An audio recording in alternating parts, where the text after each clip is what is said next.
আল্লাহ কেন নারীকে মাটি থেকে সৃষ্টি করেননি? কেন নারীকে পুরুষের পাঁজরের হাড় থেকে তৈরি করা হয়েছে? নারীকে যেই পুরুষের পাঁজরের হাড় থেকে সৃষ্টি করা হয়েছে তার সাথেই কি তার বিয়ে হবে? আমরা কি সকলেই মাটি থেকে তৈরি, নাকি কেবল আদম আলাইহিসসালাম মাটি থেকে তৈরি? আজকের ভিডিওটি খুব তথ্যবহুল, তাই ভিডিওটি শেষ পর্যন্ত দেখুন। আশা করি অনেক অজানা বিষয় জানতে পারবেন। আল্লাহ পবিত্র কোরআনে ইরশাদ করেছেন, নিশ্চয়ই আমি মানুষকে কালো ও ঠনঠনে শুকনো মাটি দিয়ে তৈরি করেছি। একটি বর্ণনা মতে যখন আল্লাহ তাআলা হযরত আদম আলাইহিসসালামকে সৃষ্টি করার ইচ্ছে করলেন, তখন আল্লাহ আজরাইল আলাইহিসসালামকে হুকুম করলেন পৃথিবী থেকে মাটি নিয়ে আসতে। তখন আজরাইল আলাইহিসসালাম এক মুঠো মাটি নিয়ে আল্লাহর দরবারে চলে যান। তার হাতে যে মাটি উঠে এসেছিল তার 7টি রং ছিল, সাথে বিভিন্ন ধরনের মাটি ছিল। সেই এক মুষ্টি মাটিতে সব ধরনের মাটি ছিল।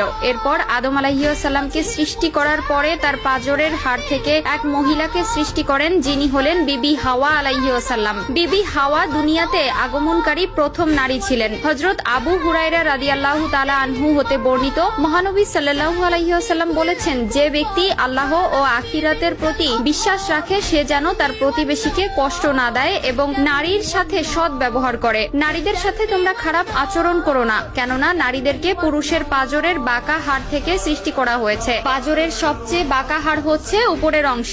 একে সোজা করার চেষ্টা করলে ভেঙে যাবে এবং যেমন আছে তেমন রেখে দিলে তা বাঁকাই থেকে যাবে। অতএব নারীদেরকে ভালো ওসিয়তের মাধ্যমে সংশোধন করো। নারীদের সাথে শিশুদের মতো ভদ্র আচরণ করা উচিত। আল্লাহ তাআলা পবিত্র কোরআনে ইরশাদ করেন, পুরুষরা নারীদের উপর কৃতিত্বশীল, অর্থাৎ